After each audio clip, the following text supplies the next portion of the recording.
Welcome to the Tomb of Illumination. Everything's about what the ancients knew about the flat earth system. I've exposed all the truths that you're not told in science these days, or physics. I've described the whole flat earth model. And a lot of it comes from ancient philosophy, the religions, cultural myths. It's all hidden in there. Now, if some of you are interested in understanding this and understanding how it's connected to religion and the divine event, the man's second birth, is spiritual awakening, which all runs parallel with the flat earth design. You probably have to see a lot of my videos to understand the connection. You want to go read or listen, because you can get an audio, is The Desire of Ages. Now it's all about the one person, his event. Jesus, whether they switch to John or anybody, you've got to consider it as one event on one person. One person's going through this event. It's his Christ anointing, raising the Kundalini. Religious people don't want to talk about this Kundalini, but that's what it's all about. What the whole snake is. You've seen the snakes in religion? Up the totem pole, up the cross. That's the divine awakening. That's raising up out of the water. Moses brought you out of a dark place. He's rising you up out of the water. Look up the etymology of Moses. Well, not necessarily the etymology. Go to the Torah, what the Jews know. It's about water, rising up out of the water. That's the way the earth works, like that. It's the same as man rising up to his light, the light of man. Waking up his pineal gland is waking up his sun. This earth is created when the sun was created. All life created. It was perfect. And it comes from the place of rest. This is why meditation is a thing. Going into that place, pure bliss. And that could possibly wake you up. But there is a celestial alignment. It's all about the zodiac sign as well. You know, we all know the cardinal directions. Why have we got cardinals in churches? Okay. Well, we've also got saints. So what are the saints? They are the diagonals in the zodiac sign. The divine moments, which represent the solar eclipses. And solar eclipses, the full solar eclipses is the big one, is the foretelling that a Christ will be born. Another man will be awoken. It's a long story, but anyway, I just thought, I've just got this book, Western Philosophy, and I'll just run over some examples of what they knew. This is written by D.W. Hamlyn. He's obviously a clever man. He's read a lot of the ancient philosophies and knows a lot about it, so he's put his own book together. So I'll just read little passages that he mentions, and we'll see if there's you understand the connection between what they knew and what I know, and so on and so forth. So common man does not understand that Plato, Socrates and Aristotle are on the same page, explaining from different ends. See, the common guys of today, you either call them common or mortals. What do you want me to call them? I don't know. They misinterpret everything. The Desire of Ages explains that quite well. Everything's misinterpreted. They are all religion, all your churches, it's all misinterpreted, okay? You've been flippin' fooled or flippin' lied to.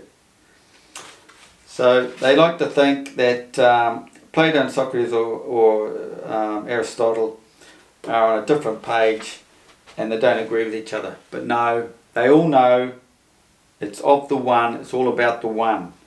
Okay? So I'll go backwards. I've just underlined certain parts of the book which I find quite interesting. Various states that only the body make possible.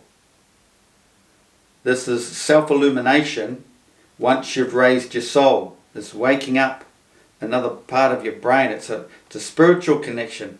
It's spiritual insight. This is why certain people can read this stuff, all the religions, and with his spiritual insight, once his soul has been raised, he can see the message. He's not necessarily reading it. He can be reading these words, but there's this spiritual thing going on it's above the average person. And then so you go, holy cow, and you go tell your wife or whoever and go, look, listen, and you start reading it word for word and go, you go, what? Where's it gone? It's not in those words. It's not in the literal words. That's the real freaky thing about it.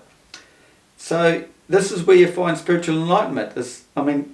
Insight is through the raising of the Kundalini, through your Christ anointing, spiritual awakening, second birth, and so on. That's what all religion's all about. Totally ignored. So look at it. Various states that only the body make possible. Aristotle recognizes all that, but in the end feels the pull towards what he thinks to be the most divine-like activity in us. Reason, and its highest manifestation in philosophy. Now you can refer that straight back to the Desire of Ages, chapter 14, near the end of chapter 14, okay? Of what an ideal state be, but much of the discussion is concerned with practical issues of government, including a somewhat Machiavellian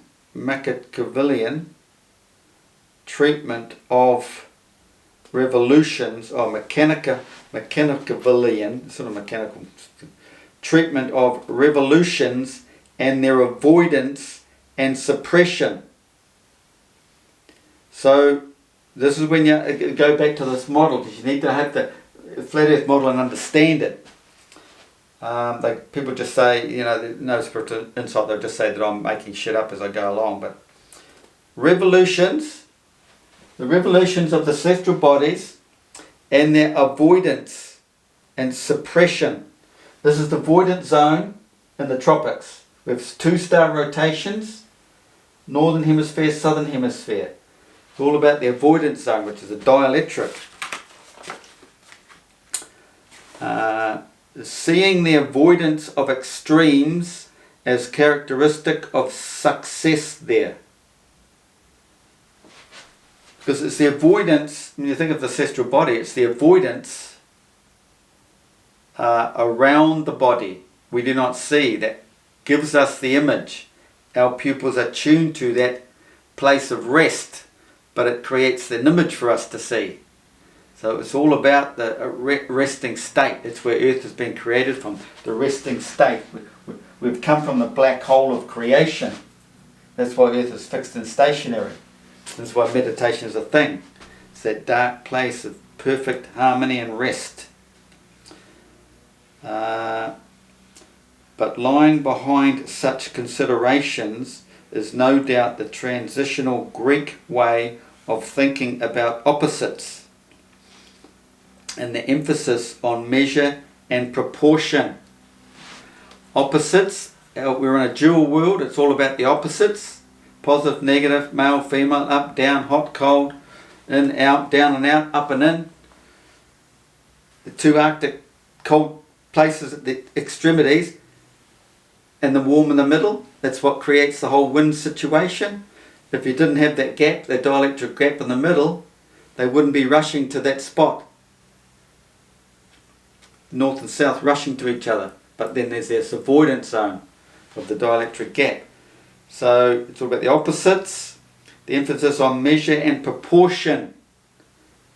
Spoken about the proportion plenty of times with the flat earth model. The northern hemisphere and the southern hemisphere. It's a 3-to-2 ratio. A magnet is a 3-to-2 ratio. You've never been taught that. Scientists just tell you they're equal. No, the overall cycle, the overall strength of the magnet is equal, but the cycles are not equal. Otherwise they'd find rest and then no life, they wouldn't exist. The field wouldn't move. There has to be a proportional difference. Which is where they get that phrase from, potential difference. Electrical potential difference. The southern field. It's bigger than the northern field. It's on the flat earth system, you've got the wider perimeter. But just imagine a slice, take a slice back into the centre. So you've got this narrow getting wider and wider and wider. This is a 2 to 3 ratio. It's the S. Check out my earlier videos. And the activity of soul in accordance with excellence, the best form of life, we might say. It's the meaning to life. Activating your soul, bringing your soul back into existence, like you become God-like. That's what all these gods are all about. There's not just one God. Well, there's one God of the earth. It's just the energy. It's like we're in a brain, but we are all individual, like fractions of that. We can be God-like. And it survives when the body decays. That survives. It goes into every form of life, every part of life. Whether we can become plants or not, I'm not sure, but we're all of the same energy. And they speak, even in the Desire of Ages, man or beast can be awoken. So, you know, our energy can go back down through the gurgler, get sucked down in here, and mixed up again, then you come back out, all through water, as another human being, or an animal, any living creature. And your soul will stay with you though. But if you wake up your soul, you don't go down the gurgler here, you go through the Milky Way, through the sun. It's a different route. You become whatever you want, you choose. Come and go as you choose. It's all Akasha record stuff, you know, it's divine stuff. Esoteric, you name it. Although he does think that perception of different kinds of objects is subject to varying possibilities or error, between perception and reason lies imagination. Bingo. Man's brain, it's all imagination. He does not truly see what he sees. He does not understand the celestial bodies. Well, he could have, but we've all gone through an indoctrination system. It's not an education system. You've gone there to be indoctrinated into believing what they tell you.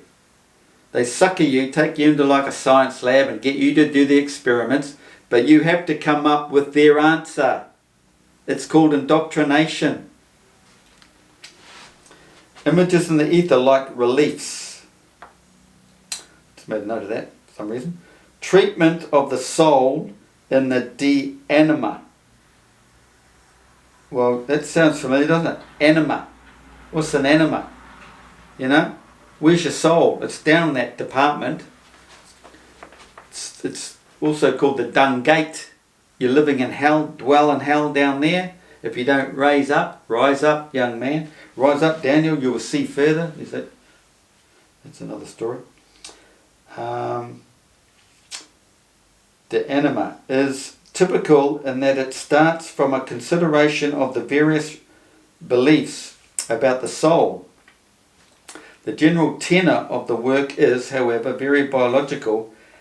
Aristotle takes as fundamental and the belief common to the Greeks that the soul is the principle of life.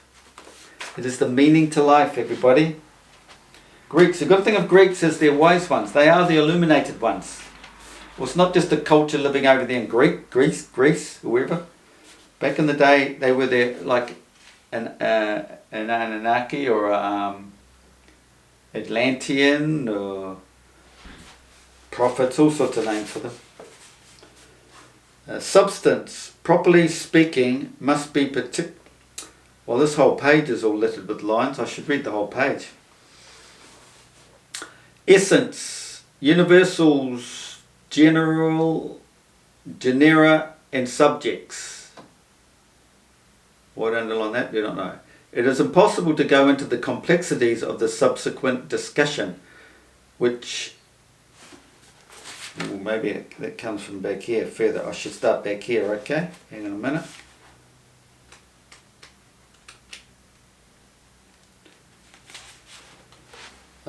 Because they are dependent on substance, and the Greek word ousia, and etymological connection with the verb to be, that the translation substance does not is called what is in the primary way, and the things in the other categories are so called only because they are of substance. This completes the first stage of the general argument. The second stage starts with the recognition, and although by the previous argument the question, what exists, gets its primary answer by reference to particular substances. Just talking about what's physical. What's actually physical, what's not physical. There's nothing physical above us. All the planets are not physical. Nothing up there is physical.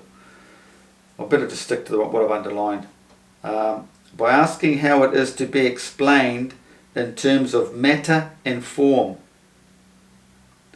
So this is what all philosophy is all about. They're talking and discussing all this stuff. They're trying to wake you up, get you thinking, but those who haven't gained their souls and woken up, they'll never understand that, never see it. So maybe they're helping those who are sort of coming into the light, I don't know. The form is dependent on the matter, and the compound is not simply what the form amounts to essentially. It is substance that makes a thing that it is, and this is its form. Substance, properly speaking, must be particular and identical with its essence. Only God satisfies that criteria.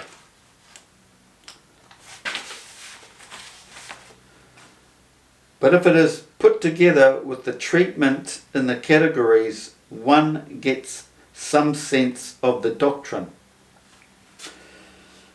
Well, this all meant a lot to me when I was reading through it. I'm going backwards actually, it probably makes it worse for everyone. Maybe I'll probably only give this, I'll just start here. Not sure how far this video will last. So we've got science, studying science. For Aristotle, science proper is an investigation of the forms that nature takes. Natural objects have certain forms, and the changes that they may undergo are limited by those forms. Not anything can come to be from anything. The word that is here translates form is the same one which Plato used for his forms, as is the same as the one which is often translated in the Aristotelian context as species. Down here we have things being to some extent or other transparency. Transitory. It is indeed species that are the persistent aspects of nature, particular things being to some extent or other transitory. Scientist is to discover the form in the variations for which matter is responsible. The aim of the scientist is therefore to show that things fall into such relationships, and thus why they are as they are. That is what understanding nature comes to. But it is impossible to think of science as starting off in that way. Hence, one must be able to arrive at the principles which serve as the premises for demonstration in some other way than by demonstration. It is, Aristotle says, the mark of the foolish man to think that everything can be proved. So Glover's always throwing these things at you. The people at the top, they know you can't prove it, so they'll always throw all these dumb questions. They know darn well it can't be proved. I mean, you know, metaphysics, it can't all be proved, but it all can equate. If you add them all up, it gives you this picture. But if you're ignorant and don't know anything about all those, you haven't added all those up yet, you're just going to walk in and go, "Oh, what the fuck's that, mate?" Because you have no clue or have used your brain to add up everything else to make it equate to that. You've just walked in the door with your indoctrination, go, no, that's not the way it works. Because they haven't been taught the truth. What have we got here? It's been called genetic epistemology, a theory of how the acquisition of knowledge is possible. Now, where do you get this knowledge from? How do I know this stuff? Where do I get it from? This is what questioning. This is what they are questioning. Aristotle sometimes calls this procedure dialectrical. The topics, which is his form rulebook of dialectric. Well, it's just quite funny. I don't know how this author put these words together, well, it came from Aristotle, but you've got the dialectric. Talked about the dialectric, the tropical gap is, and then it goes on straight up to that, the topics. And the topics is in that funny angle, I don't know what they call that writing, referring to tropics. Then it goes, which in his form rulebook of dialectric. Tropics, dialectric. What goes on in the field of biology is at one with his conception of nature in general. Okay, what goes on in the field of biology is at one with his conception of nature in general. There's a hint there. Conception. Told you the moon sign is a conception. It's not born into the physical world. The light of the world is the sun. That's the sun sign. You need to find your conception moon sign. The mother of creation. You are being created. You pop out the hole at the end. You've already been created. You're just arriving into this dual world, dual system from the place of singularity. And ends with a majestic, though invalid, argument for the existence of a prime mover. Yeah, we've got a prime mover. It's a one central vortex. It's the prime mover. The four winds that meet at the Arctic centre. It's in religion where the four winds meet. Four winds are meeting. They're going to create this whirlwind, slow motion vortex. All our creation is within that vortex. Moisture, all the stars, everything, all projected out into our realm, to the part of the world we live in. This is locked outside of our zone, beyond the event horizon, they say. Something that is responsible for the movement of other things without being moved itself. Now they're talking about the black hole, the avoidance zone. It's all the action around it. We come from the black hole, the place of rest, but the action around it, the black hole is the avoidance zone. So that's creation, and then because we're the created, we have our avoidance zone, the tropical gap. Aristotle thinks that such a prime mover is called for if change or motion is to exist at all.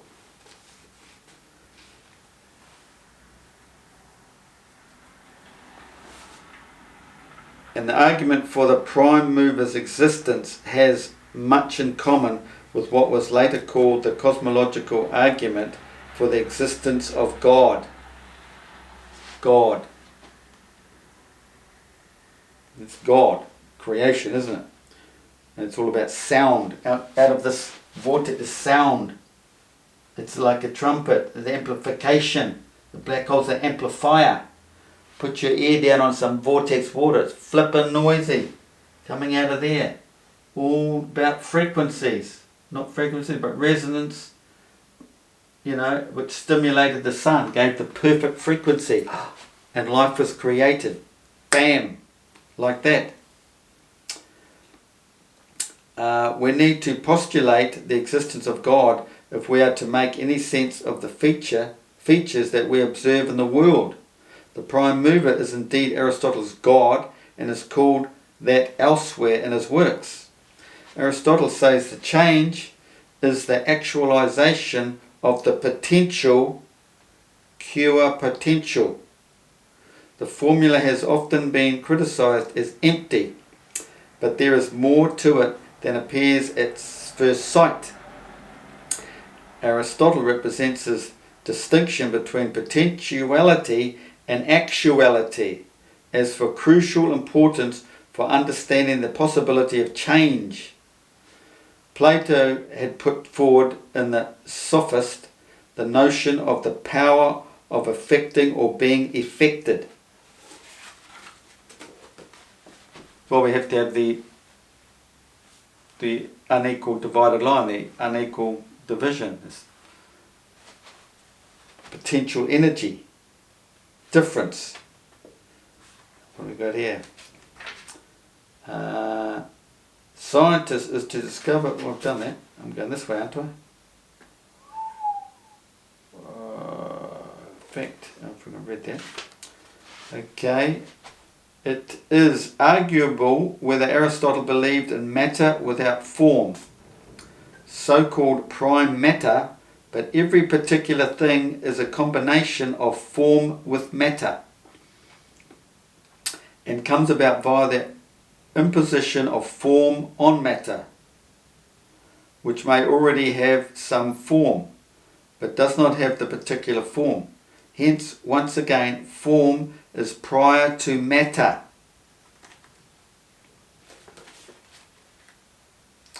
In nature at large, in the sense that form needs to be presupposed to explain how things are. Now, they're getting deep here. This is about what's been kicked out of the garden. This is the geometry behind what we see. That's going really deep. We do not see it. I've done an earlier video trying to explain that. The ultimate explanation of things turns out not perhaps in nature. What are we up to? Particular things in combination of the move form, but does not have the particular form. Hence, once again, form is prior to Aristotle's God, the prime mover. We'll move on. Aristotle's exposition of the matter in Physics 11.3 or something is clearly dialectical in character. Down here we have, it should be clear on reflection that references to the matter of which a thing is composed, its form. I should be clear on reflection. Is that a hint? Mirror, reflection. Northern hemisphere is reflected to the south. There's other mirror images.